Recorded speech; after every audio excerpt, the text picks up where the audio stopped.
get into SMU football coach Rhett Lashlee.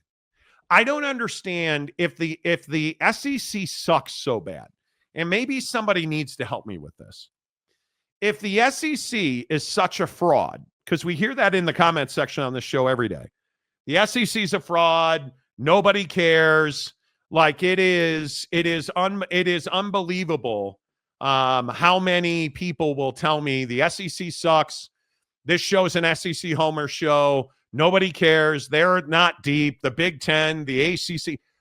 If the SEC is so damn irrelevant and it sucks so bad, why is everybody talking about the SEC? Help me understand. Why is everybody in college football obsessing over the SEC if it's just this damn irrelevant? The latest example is Rhett Lashlee, SMU football coach Rhett Lashlee. And I'm going to play a bite for you here in a second. But what business does SMU football coach Rhett Lashlee have coming out, as we told you last week, talking about how the SEC isn't deep, how the same 6 teams win championships, as though winning a championship is just an afterthought in every league? We've got all 16 of our teams winning championships, which we all know is absolutely not, in fact, the case. If the SEC is such a dead weight of college football, Jake, why is everyone obsessing over it? Because the reality is it's not a dead weight. I think that the conversation here is Rhett Lashlee is doing, in my opinion, a wonderful job of walking the line here. So, goes to ACC Media Day, talks all the junk about the SEC, and then, has built sort of this reputation of being the younger guy in the room that's advocating for SMU and by extension advocating for the ACC, and wanted to try to use, historical facts and like talking about how the same 6 teams have won the league for like 30 years or whatever it was. Like the reality is that everyone is talking about the SEC because what everyone knows, including Rhett Lashlee, including Mr. Google Me, Kurt Signetti, they all know is that the SEC is, in fact, the best conference, which is why they're talking about the SEC. And I think by extension, what they also know is Greg Sankey is the most powerful figure in college football, not Jim Phillips, not Brett Yormark, and certainly not Tony Petitti. And I think that the where the rubber meets the road is that Rhett Lashlee is saying things like, a 10-2 Miami definitely was one of the best 12 teams in the country, which I think there's definitely an argument to be made one way or the other, depending on how you feel about it.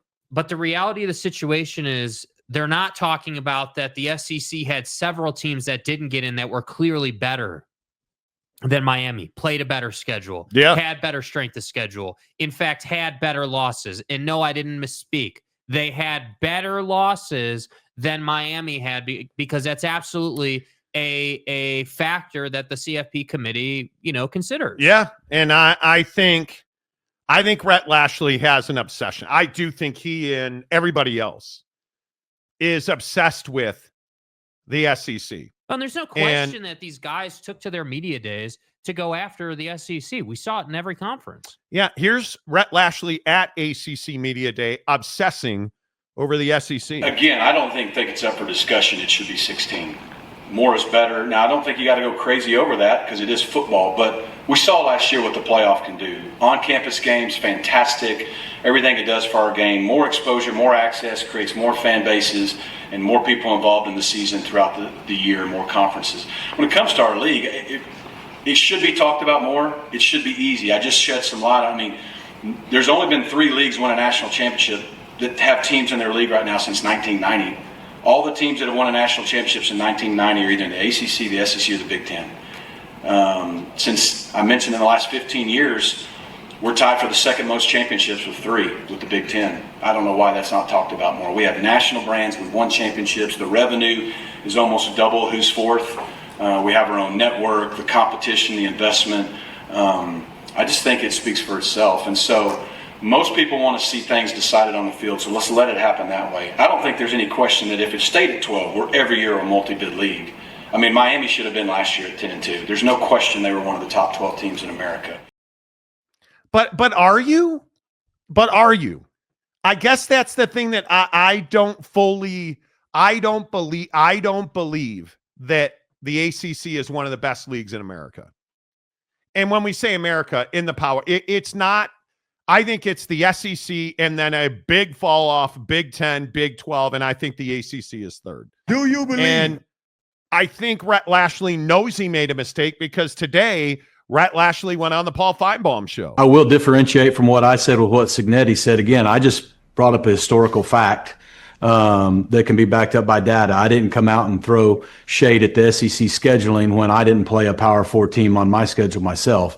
So I think, look, it's hard to win in college football, and I think all 4 major conferences, it's hard to win week in, week out. There's no easy wins. You know, it's easy for people to say on a Saturday, oh, this should be an easy win for them. Maybe, but like, it's like the NFL, right? The margin between the best team in the NFL and around 30 is still isn't that far. And so the SEC is again, a league I have a ton of respect for, just like I do the Big 10, the Big 12, and the ACC. Okay, Only you have a funny way of showing it. Yeah, here's where you're wrong, dude.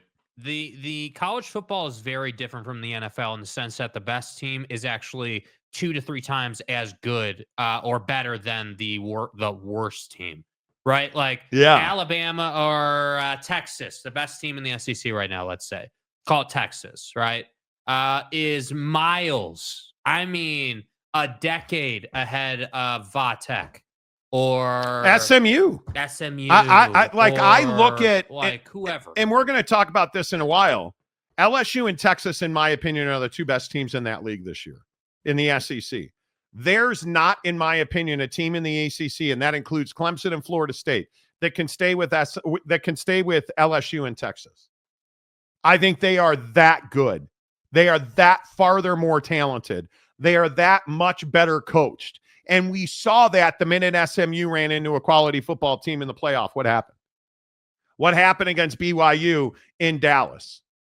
Yeah, they got their ass beat. They got beat by good football teams. They ran the table against a bunch of teams that aren't very good. And yet you want to go to ACC Media Day and say that the SEC isn't deep.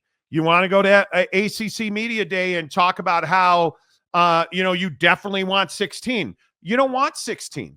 You're either being a red ass when you say you want 16 teams in the playoff. You're either being a red ass or you are completely off base about the SEC. Because if this goes to 16 and a 5-11, I'm telling you now, that's all in favor of the SEC. Because if it goes to 5-11, I think we're all well aware it's going to be a strength of schedule, and your record against P4 opponents, that's going to determine who's in and who's out. And there's nobody, and we've talked about this on this show repeatedly, and I'm happy to put up the graphics that Greg Sankey provided. There's nobody that can compete with this. You look at the gap, you look at the fall of the number of teams outside the top 50 in the last 10 years, it's 2. It is 2. And then you go looking at the strength of record, and it's not close, bro. It's not close. And yet, who's at the bottom of these lists? Yeah, that'd be the ACC. So we can sit here and we can fantasize about who's what, and we could talk about narratives. That's all well and good. Nothing, and to your point, Rhett Lashlee, nothing is going to change the data. The SEC plays a better schedule than you do. You're not nearly as talented as the top half of the SEC. And we can sit here and talk about, Ohio State, Kirk Signetti, and we can say, oh, well, put the 4 or 5, the playing game, and do it here. And that's all well and good.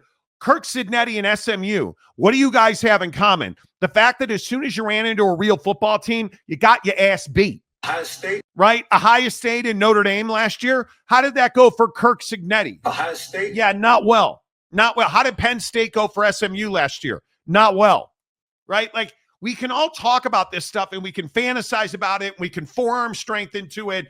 Let's all do that. I'm happy to live in fantasy land. But the reality sets in when you go to a 5-11 and Kirk Signetti wants to say, oh, don't get it wrong. We all want 16. You don't want 16 because it's all fun and games when we could talk about it with nothing on the line. But when it's 5-11 and the game on the field actually matters and your strength of opponent actually matters, good luck to you. Good luck to you, Rhett, because when that happens, you're going to be irrelevant. You're going to be invisible.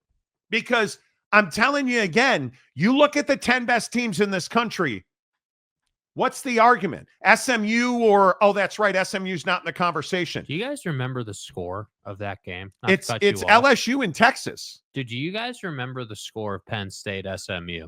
Like, I think people have forgotten the absolute ass kicking that Mr. I want a new airport closer to the facility handed out to SMU. Yeah. 38-10. Not competitive. Not competitive. So forgive me for being the guy, who's like, hey, bro, you can sit here and, faux apologize on the all SEC show with Feinbaum. But that doesn't get over the fact that just because you get to the CFP doesn't mean that you're somehow one of the best teams. And again, I'll play this fight again with Rhett Lashlee, the head coach at SMU, on the Feinbaum show. I don't even think he got close to an apology. In fact, I think he doubled down. I will differentiate from what I said with what Signetti said. Again, I just brought up a historical fact that can be backed up by data. I didn't come out and throw shade at the SEC scheduling when I didn't play a Power 4 team on my schedule myself. So I think, look, it's hard to win in college football, and I think all 4 major conferences, it's hard to win week in, week out. There's no easy wins. It's easy for people to say on a Saturday, oh, this should be an easy win for them. Maybe, but it's like the NFL, right? The margin between the best team in the NFL and around 30 is still isn't that far. And so the SEC is again, a league I have a ton of respect for, just like I do the Big 10, the Big 12, and the ACC. Hey, that's great. He doubled down. Mm-hmm. He doubled down. What's up to everybody on X? Thanks for watching the show. We have a lot of people. Today's been a particularly booming day. 53,000 people currently watching us on the X platform. Good to see you. Make sure that you get the link up in the bio here to our YouTube channel, The Monty Show, MONTY, The Monty Show. Come on over to YouTube, hit subscribe, give us a thumbs up. If you're watching on the X platform right now, please consider hitting the like button, giving us a retweet. Always appreciate that. If you're on YouTube, thank you as always for being here. Make sure you hit the like button as well. Where do you guys come down on this? I know that there's a lot of SEC show haters on this channel, SEC conference haters. So where do you come down on it? And by the way, I don't blame people for hating on the SEC. I also think this is a small portion of the conversation. Like, it's okay to hate on the SEC. Yeah. But I think that you just have to be mindful when you talk junk about the SEC, making sure that it at least is backed up by fact. Like, the guy that the next time someone comes into our chat and is like, oh, well, the Big 10 won the last 2 national championships. Like I can debunk that all day long. I can get around that all day long. Yes. And the reality is, when you look at the economics of college football, it's not even necessarily who wins the national championship. I mean, it would be great. Obviously, that's an awesome thing to accomplish. But what really are we talking about? We're talking about the number of teams in totality you get into the CFP, and that is why the ACC and company want a 5-11, because they feel like, hey, Miami would have got in. And it's also why, on the flip side of the coin, the Big 10 has been such a pain in the ass about the 4-4-2-2-1, because they just want guaranteed bids because they play a soft ass schedule. And listen, before I get to your comments, we need to have a conversation about Tim Pernetti, because I think there's a real chance he is failing the Big 10 with this. So kind of chew on that for a second. Wasikowski says Michigan goes 10-3. The Bucks go 11-2. So are we passing out the ayahuasca on the route today?